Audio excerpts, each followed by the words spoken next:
Now we're going to look at tablature. Tablature is an alternate form of notation that would have made your life much easier had we used it earlier or sooner, but you wouldn't have learned how to read the notes. Tablature is found a lot online. You can find many popular songs notated in tablature.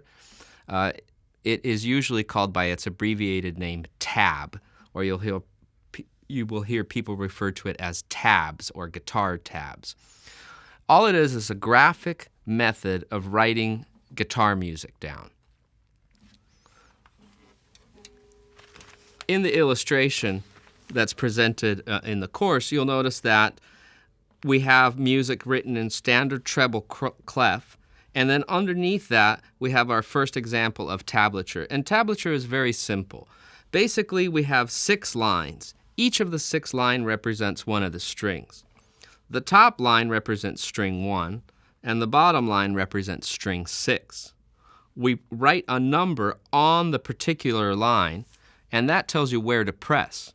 So in this example here, we have a 1 written on the second line from the top. That means that you press on the first fret of the second string, right? And we call that note C. So if you look at this example here, I've translated C in standard notation to tablature. This entire example is translated there. The great thing about tab is that not only can we use it to notate things for the left hand, but we can also use it to notate things for the right hand. And if you look in this example here I've just simply notated P, I, M, I. You can see that's indicating for the right hand to pluck particular strings. So this is a very useful form of notation. Tablature's been around for about 500 years. It's really old. Some of the very first books on how to play the guitar were written in this method of notation. So we're going to use it to learn a very simple pattern that's going to be part of the next piece that we learn. If you look at this example here, it gives us the right hand pattern. We're going to isolate what the right hand does first in this piece. This is for the piece Waltz.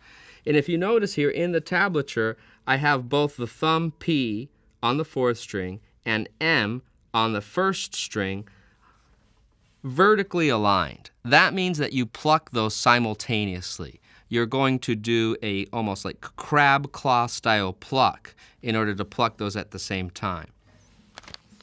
So if we look at what that looks like, I place my thumb on the 4th string and my middle finger on the 1st, and I'm going to pluck those at the same time. This should be with a free stroke. Now notice immediately what follows that is the index on string 2. So far we have 2 steps. P and M together, index on the 2nd. The 3rd event that happens has our thumb come down to the 3rd string. So we have this. 1, 2, 3. And if you look at what follows that, the index goes back to the 2nd string. Then we return to the middle on the 1st, and we end with the index back on the 2nd. In this piece, the 1st string is consistently plucked with the middle finger, and the 2nd string is consistently plucked with the index finger. Now, this is a pattern that is looped or repeated, and it will sound like this.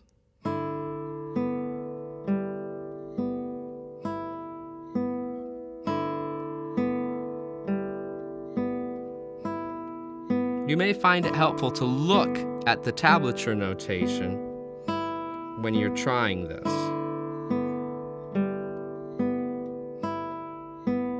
So that's pattern, what I'm going to call pattern number 1 for this piece. This is Waltz by Ferdinando Carulli. Ferdinando Carulli was a contemporary of composers like Beethoven and Franz Schubert, although you've probably never heard of him because instead of composing music for the piano, he wrote for the guitar. So let's look at how we apply this pattern now in Waltz.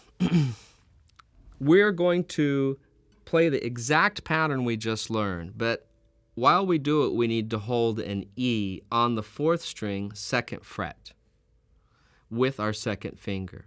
And if we hold that there and play the pattern we've been playing,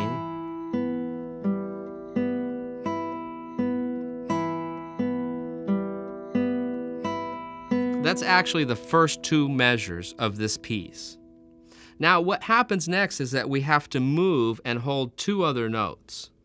We have to hold a D sharp on the 4th string, 1st fret, and then F sharp on the 2nd fret of the 1st string.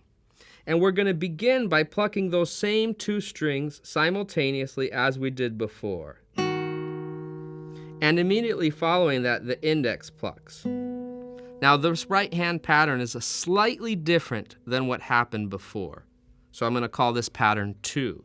What we do is we pluck those two strings, 4th and 1st, with P and M simultaneously, and then we follow that with the index finger on the 2nd string.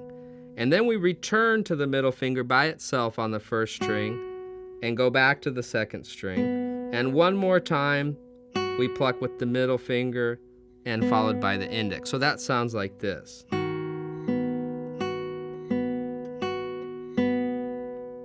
Pretty easy, but here's the tricky part.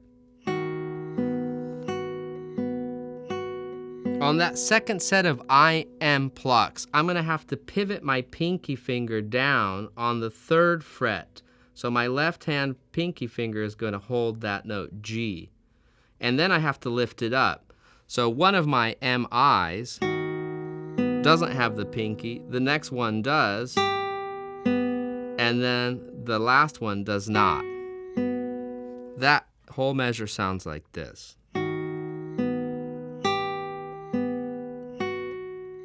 Now notice how I keep these two fingers down the entire time.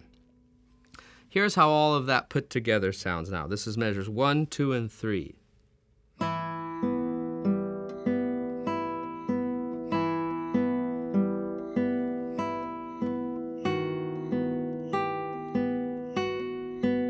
And we're almost done with this now. What we do next is we take this whole shape and we shift up 1 fret. Now we're holding E and G sharp. And our right hand is going to do exactly what we were doing before, pattern 2. Rather than, though, putting our pinky down, we're actually going to pivot back to the 2nd fret on the 1st string with our 2nd finger, and then return to what we're holding. So that sounds like this. And what stays consistent there is my 1st finger. So here are those 4 measures.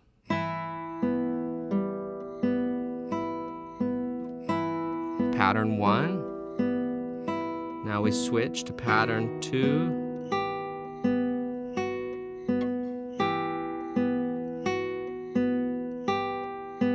Now we just repeat what we just played. So we begin again with pattern 1. We go back as we did before, apply pattern 2. And this time, instead of shifting up, we're actually done. We pluck the first note that we were holding, and then we're going to simultaneously pluck all 4 strings. Now, rather than plucking them all at the same time, you have the option of strumming those with your thumb. So here is that entire passage at a slow tempo.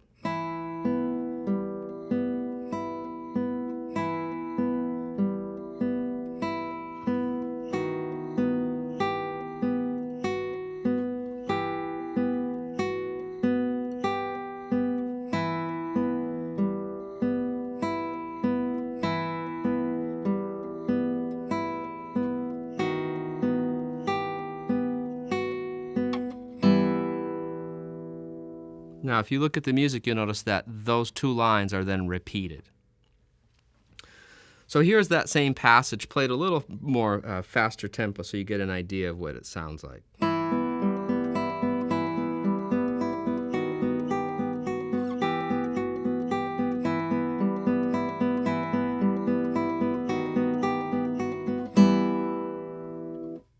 Notice that we're in 3 time. Triple meter, 3/4. So when we hold these chords, those need to last for 3 full counts. 1, 2. 2, 3, and then I would repeat. So now let's look at the second part of this piece, Waltz. The second part is almost identical to the first. It begins differently, but then we go to the same material. It provides just enough variation, though, to give us a change. So we're going to start the second part by holding down new notes. D sharp with the first finger on the 4th string, and B with the middle finger on the 5th string. Our thumb is going to pluck the 4th string, then it's going to be followed by the 5th string, and then we're going to go back to the 4th string. Now, in between each one of those, we're going to use our index finger on the 2nd string plucked open so that it sounds like this. Thumb, index on the 2nd string. Thumb on the 5th, index on the 2nd string. Back to the 4th string, index on the 2nd. That sounds like this. A little faster would be. So what follows is then a return to what we started with. The only exception is we don't do the simultaneous pinch this time. We only play the thumb portion of pattern 1. And then we continue the pattern. And from there on, everything exactly the same as it was before. And then we replay what we just did.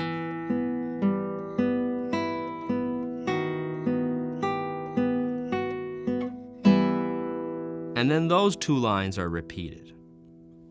So here is all of Waltz, first 2 sections.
So that's only half of the entire piece.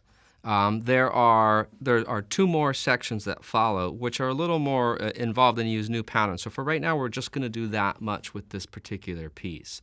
If you look up videos or recordings of the piece, you'll notice that it moves a lot faster. And that's something that you can practice and strive for. But a typical tempo for this might be about this fast. But don't be discouraged by that. The idea is to practice slowly in order to get that fast.